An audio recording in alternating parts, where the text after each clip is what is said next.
All right, welcome back to Yahoo Finance Live. If you have watched our programming over the last couple of weeks, you know that there is no one in the financial media space more concerned about our corporate taxes than Brian Sozzi. Sozzi, you looked at that in a piece on Yahoo Finance this morning. Walking me through it, I have something I would love to discuss on the other side as well.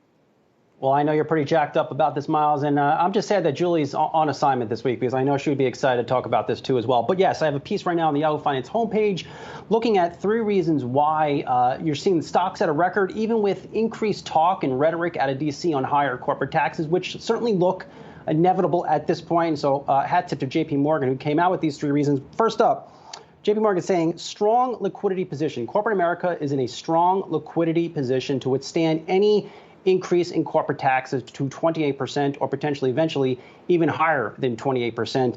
The S&P noted late last year that companies are sitting on more than $2.5 trillion in cash. That's a lot of cash. Certainly a lot of cash could be used to buy back stock in the event that corporate taxes do in fact go up. Number 2, a lot of companies are sitting on pretty sizable losses from last year. They could take those losses and apply them to future earnings and reduce their taxes.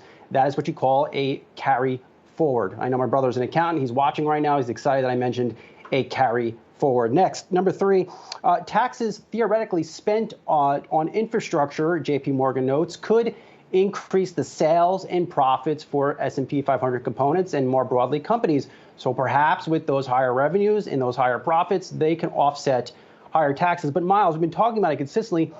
This is all great. But if your taxes are going up, the bottom line is your profits are going to get hit. And I note in this story, Goldman Sachs is looking at a potential at least a 9% earnings hit in 2022 as a result of these potential increases in corporate taxes of 28%.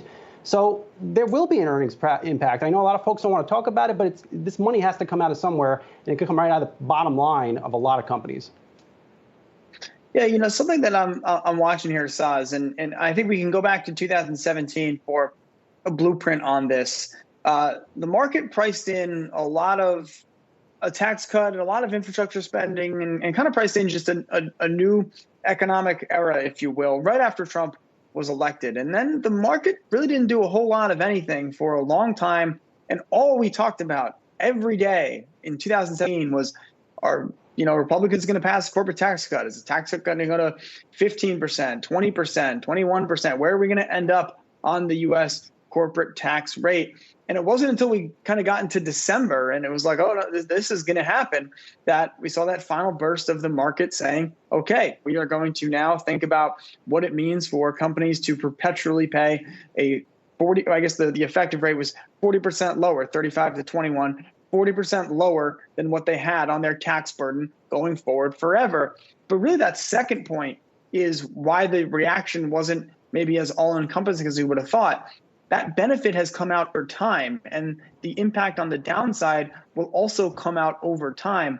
And so I do think that even if we get to a place, let's say in July or kind of before that August recess, if Congress either passes or looks very likely to pass some kind of increase in the corporate tax rate, I'm not so sure that we're going to see a big one-time reaction because, as you mentioned, it's going to be phased in. And this is taxes are always a show me story for investors. They're not going to act until the ink is actually on the page, because otherwise you're just guessing when it comes to what workers may or may not do.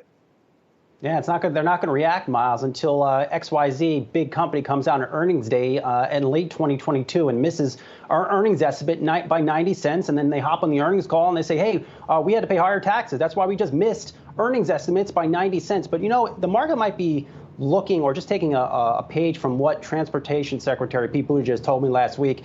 He says, I grew up, and by extension, you and I grew up when companies were paying about 35% corporate tax rate. So if they were able to be competitive at 35%, why can't they be competitive at 28%? Certainly, I'm just trying to present the other side of the coin here.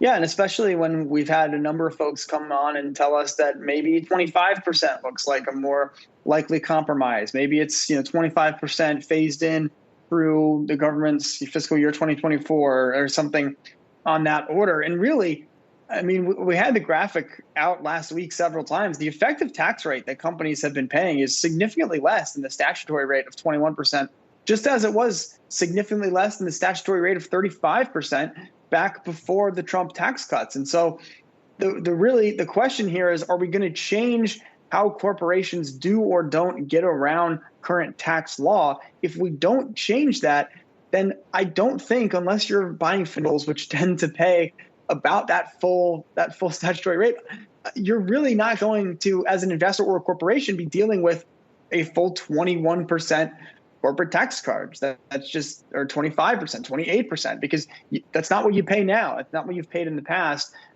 So if that doesn't change, and I know that's why Janet Yellen's been talking about wanting to have that global tax system. I mean, Treasury needs to work in concert with its international partners if it wants to change that story. And that story is really, again, where it gets down to how much is coming out of earnings or not coming out of earnings for a lot of these companies. But again, a story we are certainly going to be staying on through the rest of this year, really through the rest of Biden's presidency, if we don't get anything past this year. One imagines this is not a one and done issue if we don't see movement on this front in 2021.